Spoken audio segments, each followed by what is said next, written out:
Explore, expand, exploit, exterminate. These are the 4 core concepts that make up the 4X genre.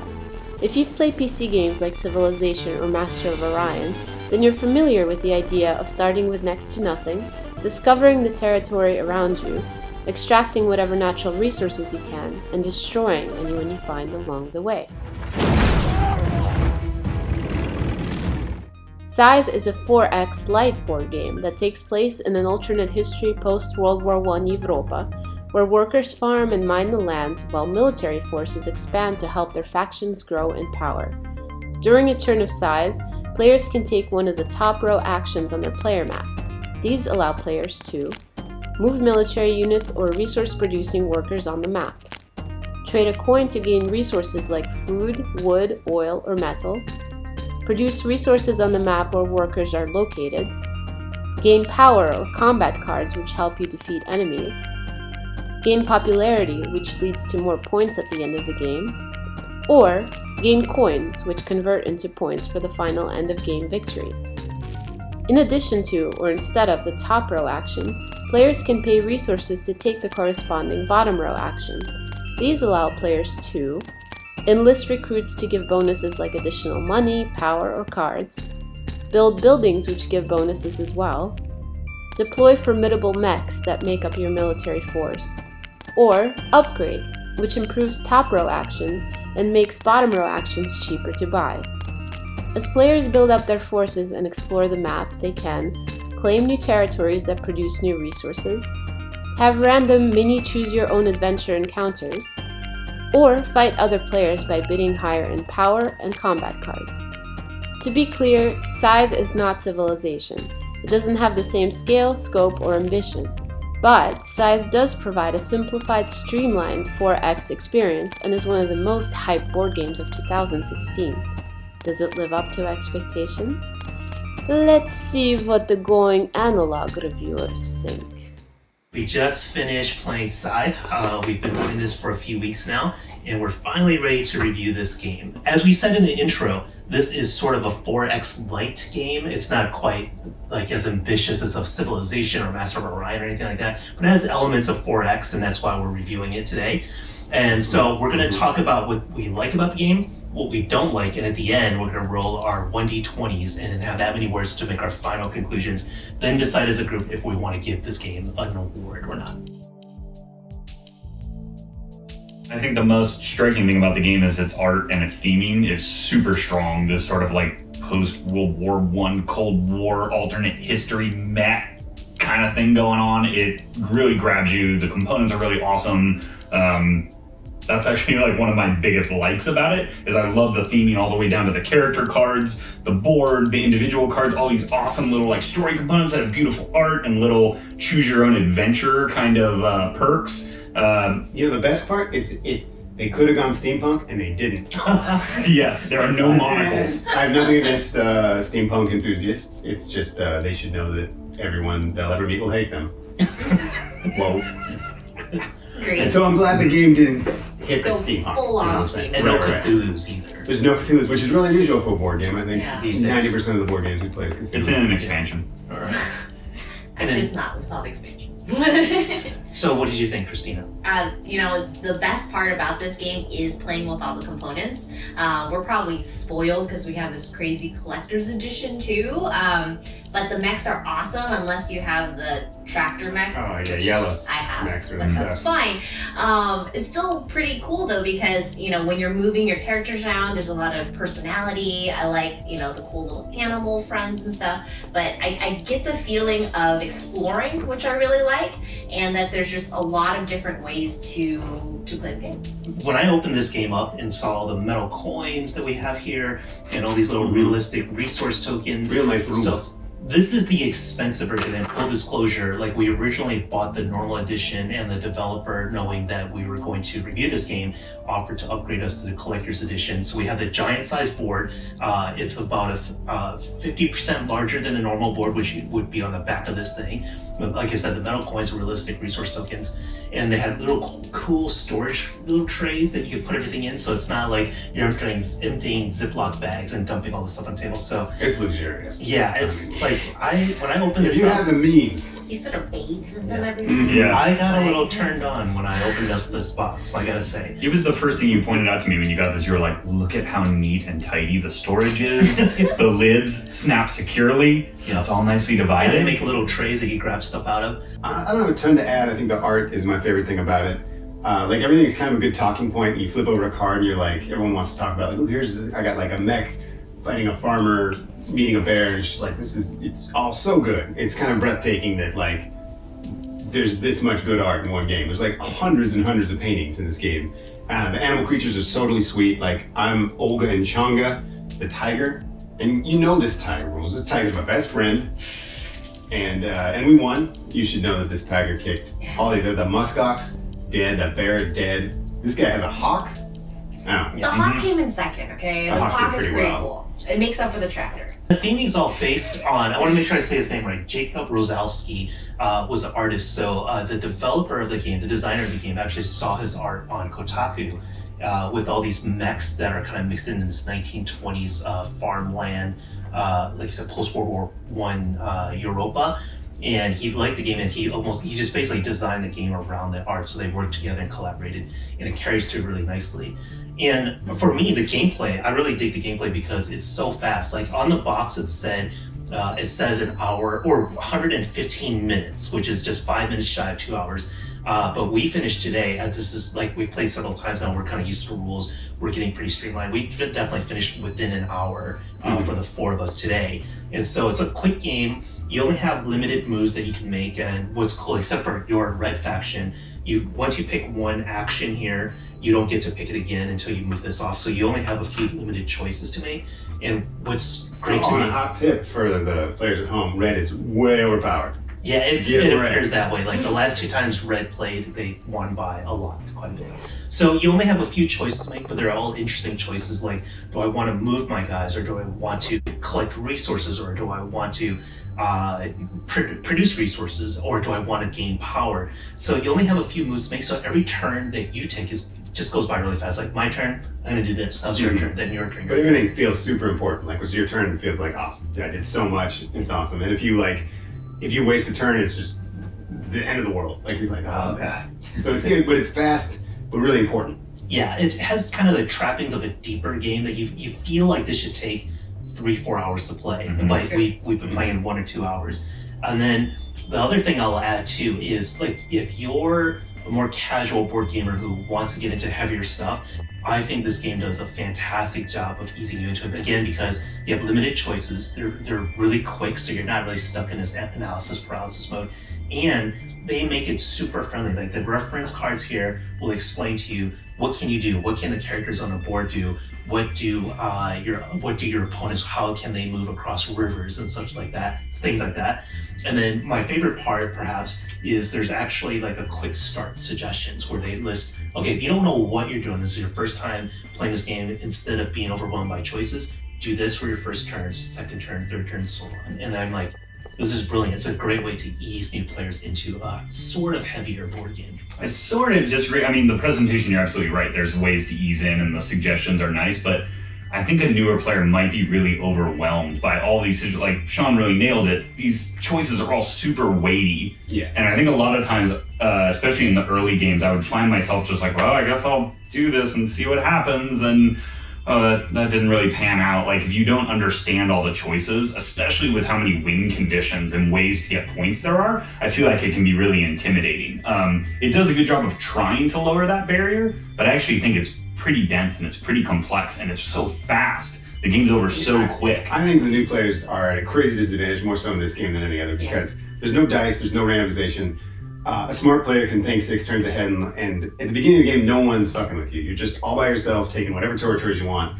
And as long as you think 5-6 steps ahead, which is pretty easy if you get the game, you can just completely dominate. And as you get better at the game, like, it's just like little subtle things that will make you much, much better. And like a new player will never have that. New players will be like, I'll try to build oil now. Whereas, like, if you play this game a few times, you know I'm doing oil, wood, blah, blah, blah. And then I'm getting mech on turn 4, doing this on turn 5.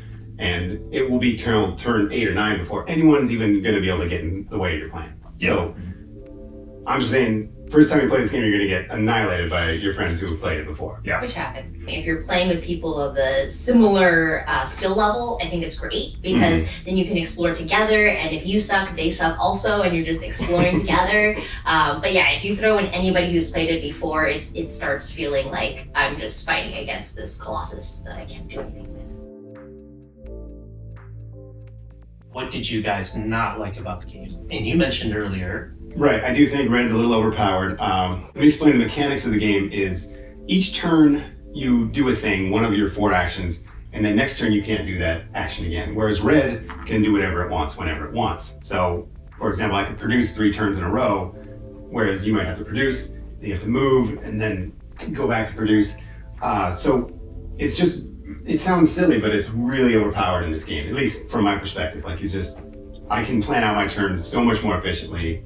It's something that might have taken me 12 turns, now it takes me 6. Because I don't have to, like, mix in with some, like, peripheral strategies. I can just go straight for plan A the whole time. For sure. Like, these are all there are 5 asymmetrical races and factions in this game, and they all have different bonuses, different powers, different starting resources and cards and things like that. But now that I've played them all, I feel like Red is the most fun to play. For that one reason, it's just like you just have one extra action to choose from each turn. Right. And I'm kind of a rookie at the game. I might be talking shit, but I think Red seems really, really strong. Like Sean in this last game, he maxed out his workers. He had every single one of them, while most of us were still like noodling around trying to get some wood to upgrade a One building. time each of you said something like, how the fuck you got another star right there? Yeah, and then you just spread out and took over. Yeah, you ramp up so quickly. Yeah. I think you do have to play to the strength of your faction if you've got a couple specific factions. Like, I've definitely played a game with an experienced player who played the black faction, and he just ended the game so quickly, nobody was even close. Right. So he knew the strengths, he dug into it, but for me, the thing that I find difficult about this game is that I want to play it longer. So I really like the exploring, I love the encounters, I want to build up resources, and you just can't follow that or you're gonna lose. Like, you have to pay attention. We should have paid more attention to Sean, getting a lot of his stars, but I just really wanted to collect more things. Today I liked this so much better than the other play sessions we had, because last play sessions, well, sure, because I won, but like, the other times, like, we all came, we were real chatty. A couple of other people were like a little high, a little drunk, whatever, and so like, it was taking a bit too long to get through the turns. And so it just sort of felt like this game was getting in the way of our conversation, and the conversation was like occasionally getting in the way of the game. But like I say, like most of the game, you're just like, here, I'm doing my thing. I don't care what you guys are doing. So it's like today when we're all efficiently taking our turns, I'm like, okay, this game is kind of sweet if you're cruising through.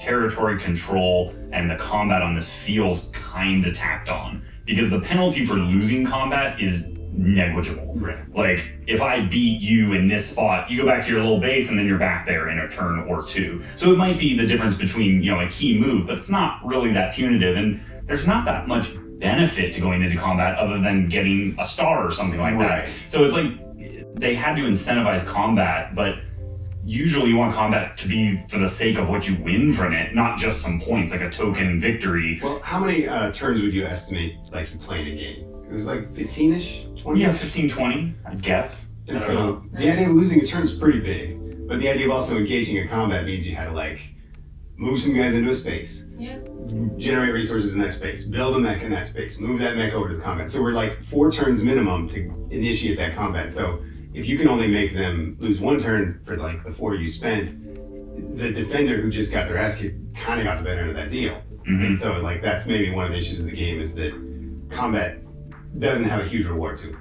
That's all the worker takes to it. Right. On top of that, if you are the aggressor and you drive out one of these workers, so the non-military people, you lose popularity. Right. Popularity impacts a lot of the game, including your score multiplier at the end, as well as it's a resource that you can spend to get things. So it actually, in that way, I actually don't like fighting in this game. It's kind of weird to have a 4X style game with these mechs that are such a big part of how it looks and the components, and you see it on the box, but you're not actually fighting that much. And in the book, in the instruction book, it actually says you'll be surprised how little you fight. So I think if your expectations are set that it's a little bit more about the resources and exploring than it is about the combat, or if you're just not that kind of person, you don't like confrontation. Mechs spent like 2 turns kissing, just making out, holding each other gently. But it is a kind of a disconnect, because you kind of look at this, it's a hex-based map, you see these mechs, you feel like there should be a lot of fighting, but there's not a lot of that. Mm-hmm. And like you say, it's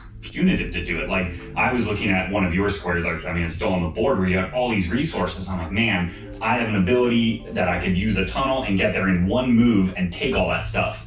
Oh, but I would come out in this tunnel, those guys would retreat, that's 2 popularity. And then I come here, those guys would retreat, and that's 2 popularity, and I'm already down on the track. It's like, is it really worth that hit for resources that I can get in 2 turns? Probably not. So I wind up and go and try some other strategy. So you're punished so hard for actually engaging in what should be beneficial for like a 4X, which is taking territory. Yeah, and any other game you leave your resources unguarded, it's like you screwed up bad. In this game, it's like leave them unguarded. It's like it encourages them not to attack if you are helpless. I have had situations where someone was aggressive and not, like I saw Christina sneaking up on this pile, and I'm just like, shit, I can't have her take all of that. And then, but I've had games where someone came in, knocked me out, and started spending my resources. I'm like, oh, god damn it, that really sucked.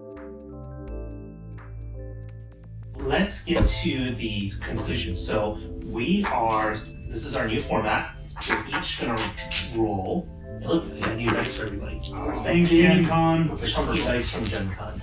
So we're gonna give our final words. And you're gonna roll a d20, and that's how many words you get to say to make your final case. And then we're gonna vote to just see whether we, as going analog, would like to give the game an award. Where'd my die go? Alright, roll this one. Alright.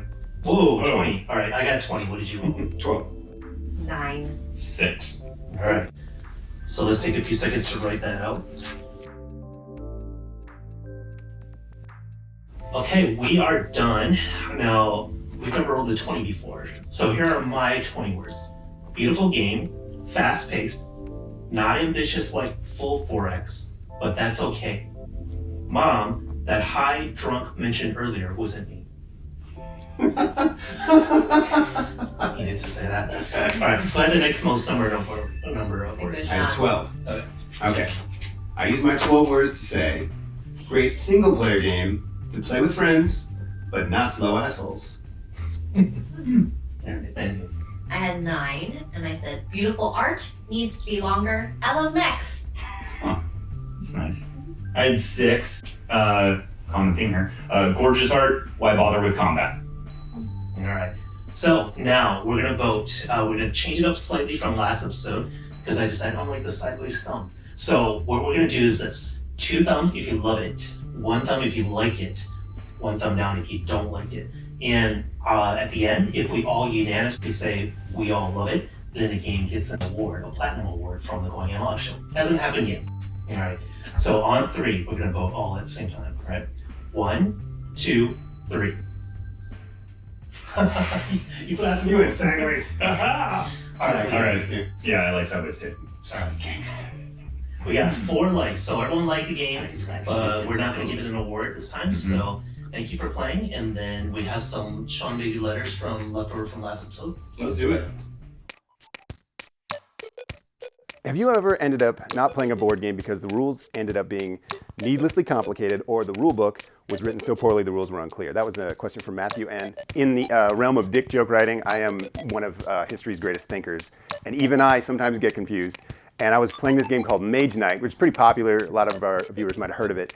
I swear to God, I read that rule book 5 times, which was like a 6-week process. We played the game like on the simple tutorial level, and we had no idea if we were doing anything right. By the time we were done, we're like, I think we just cheated. I have no idea how to do any of that thing we did. So we never got around to playing that. There's another one called Pathfinder Adventure Kit. Am I getting that right, Shu? Pathfinder Adventure Card Game. Pathfinder Adventure Card Game, where I love that game, but we're 10% sure we're cheating half the time. We're like, I have no idea if I can do this. So like that's another one that maybe isn't super clear. We've got one from Stephanie T, and she says, what to do when playing with man-children who have temper tantrums when they lose or get attacked. I'm not a trained psychologist. I don't know exactly how to deal with these people, but I'm a writer, and what writers are good at is manipulating context. So if someone's throwing a tantrum, what you could do is maybe take a phone call and be like, oh, what's that? My teenage daughter has AIDS. Thank you. And then you're like, oh, what were you upset about? Like, the Spider-Man lost his hit points, so yeah, you got some big problems, buddy. So, I mean, that's how I would handle that. Stephen M. asks, would you consider Cards Against Humanity a tabletop game? And probably not. I think that's more of a, like, way for people with remedial sense of humor to communicate to each other about cocks, I guess. Nothing against it. It's just, we in the comedy community don't consider you funny when you play that, is all I'm saying.